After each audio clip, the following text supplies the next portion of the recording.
Please remember to like, comment, and subscribe. The Book of Manuscripts, Chapter 21. The Nightfight. Restless man, strong in his dauntless courage, weak in his pleasure-seeking, the headstrong child of Mother Earth, is a creature of few days, and they are filled with toil and tribulation. They are laden with labor and care. He awakes on earth like a flower opening to greet the dawning. He welcomes life as the unfolding petals welcome the sunrise. Then, even as the flower fades, while the sun declines, so does he weaken as life draws towards its time of departure. The wind blows over the places he roamed. Then it is gone, and knows him no more. Nothing remains but a fleeting memory. Then it too passes, and all is ended.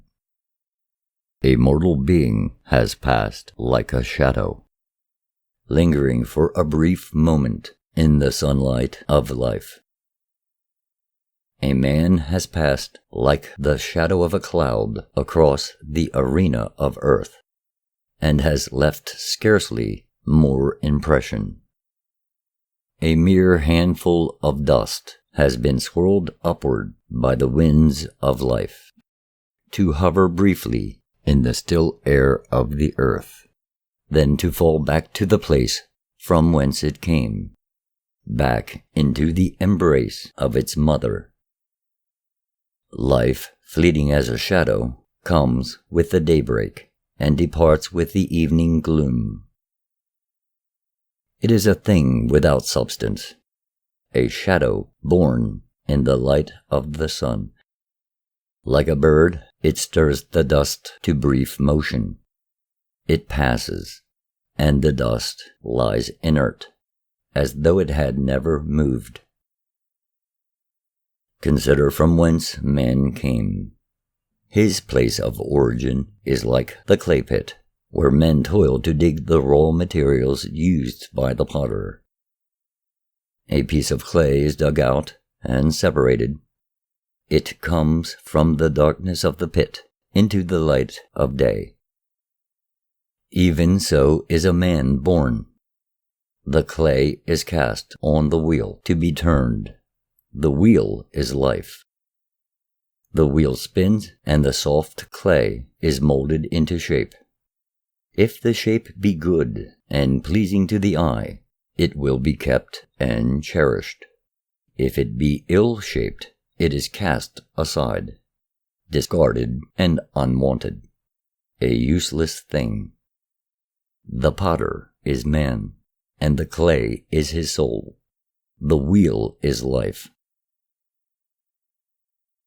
Swift and fleet of foot is the brief life of mortal man. Though it be numbered in days and counted in years, yet he lives from moment to moment, and knows not whether he has a few or many days left to squander or utilize. Can it all be futile, all in vain?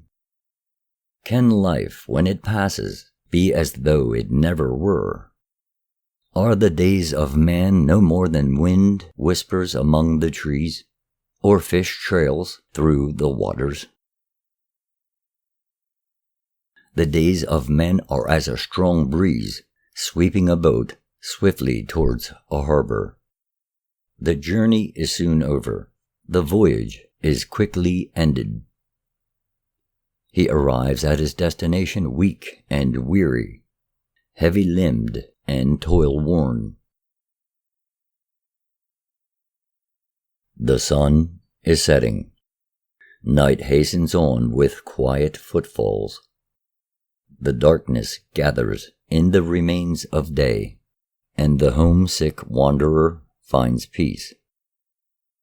The labors of the day are ended, and the craftsmen lay down their tools and depart one by one.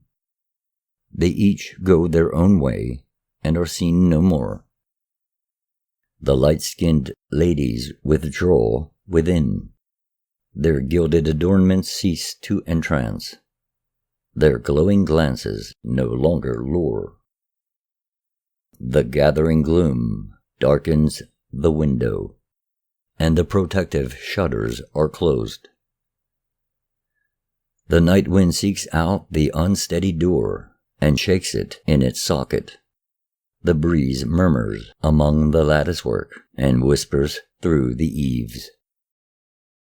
Within, all is secure and silent, and the night movers commence to stir restlessly in the descending darkness without.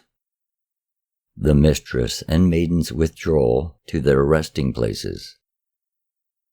The men drowse by the night lights, and the serving women stand by, eyes heavy-lidded, scarce aware of the task. Without the dwelling, the heavy darkness of night gathers. The rustle of life is stilled. The mantle of blackness closes about the weary-footed wayfarer who is nearing the end of the journey to his everlasting abode. He arrives and enters through the welcoming portals with a great sigh of relief. He casts aside his dust-stained garments and sinks down into the soft couch of forgetfulness. The wanderer is home. The tired, hoary head has found its place of peace. Now the flame that once burned so brightly is no more. The lamp is snuffed out, and its comforting light no longer shines. The earthenware bowl drops to the floor. It shatters and falls apart. As the days come and pass, it will be ground back into the dust from whence it was drawn forth. That which was lit by a spark from the eternal flame has returned to the place from whence it was generated. That which was raised up from the dust has returned from whence it came. All is as though it had never been. All who are kindred of the one blood return to the same home. The wayward son and wanton daughter are assured of a welcome there, brief though their stay may be. Who among men knows what moves the spirits of men, and who understands the true nature of his homecoming? Like a falcon soaring up into the sunlight, man, for a brief span in the immensity of time, is borne upward on the wings of life. Then the high flight is over. He descends. The wings are folded, and he seeks the solitude of his silent resting place. There is an end to all earthly things, and all men must come at last to the appointed place. None has gold or treasure enough to buy even one more day of time. There is no way back. It is a place of no return. Here the prince and the bondsman are alike. Here they stand side by side, and none can tell who was the man of high rank and who was the lowly one.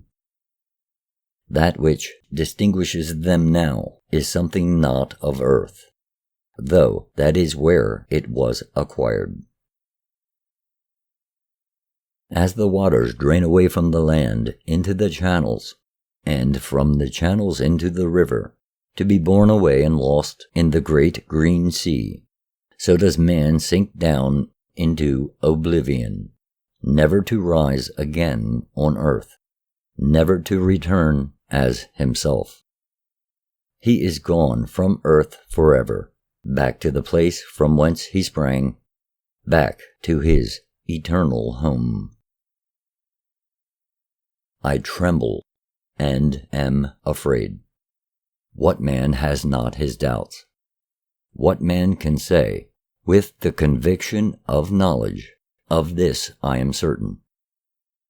Our fathers of old, and the twice born, had the confidence of certain assurance, but I am no more than a humble scribe, whose life has been devoted to the fulfillment of his trust. I sought no great reward, and received none, but I was content. Perhaps that contentment was my undoing. I am like a pot holding a precious draught, none of which belongs to it, or a chest containing a treasure it cannot utilize.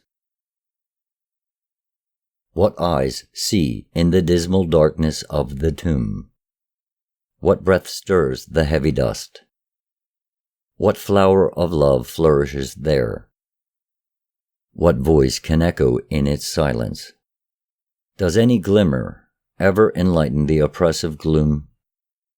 Does any memory ever arise to soften the stark surroundings? The thoughts of an old man taunt him when the security of youth is left behind.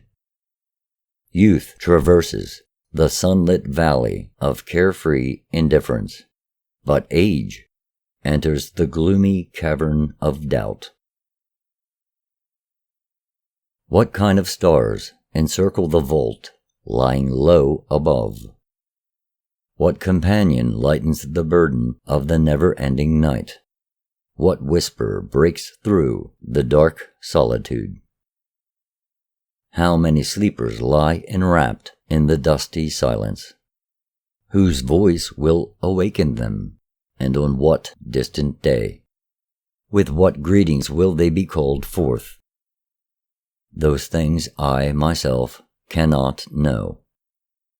Yet I search the old scripts and am reassured, for they who wrote did so from certain knowledge. There were things known to them which are lost to our days. The sleepers sleep not, for their time has passed. It was not counted as men count days and hours. They awakened, even as one awakes from a sleep. They awoke in their day of destiny to a future of radiant glory, or one of disgraceful shame and shapelessness. I can add nothing to the great script in my keeping, for I am no more than a mere writing instrument. No sublime thoughts arise in my heart, and I, who myself lack the strength of assurance, can scarce presume to impart it to others. I serve as best I can, as a guardian and transmitter of the wisdom from olden times. I labor in secret places, and I hide a secret life within my breast. This is a miserable and misguided age, when corruption stalks the land, and the soul of man swims like a fish in an ocean of sin, and wallows like a pig in the mire and mud of lust. It is a time of constant soul danger. In this age of wickedness, neither good works nor faith nor spiritual wisdom have any value. They who should instruct and guide the people mislead them with deceitful words and hypocritical ways. They have become corrupt of heart, and their eyes are blind to their wrongdoing.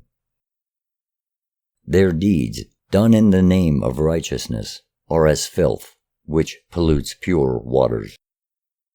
The goodness that may once have bloomed within is withered away, and their spirits are shrunken and wrinkled husks. The greed of the great is without bounds, and they oppress the poor beyond endurance. They take away the milk goat of the fatherless and seize the widow's ass for debt. In the scripts of the wise it is said, "As a man sows, so shall he reap." But I seek vainly for its truth in this age. Is this beyond my understanding? Yet I shall pass on undiminished the treasure with which I have been entrusted. Let those with greater wisdom make of it what they will. It has proven poor fare for an empty stomach, and a cold covering for the lonely night. Yet it has brought its own strange consolation, and I am not without comfort. Think of me sometimes when I am dust, and you are even as I am now. If in greater wisdom you have solved the problems that now perplex me, look not upon me with scorn, for I am the child of my age. Meager though my offering be, it extends to the limits of my capacity. More I cannot give. Now, as his days reach fulfillment, and he awaits his destiny, your servant salutes you.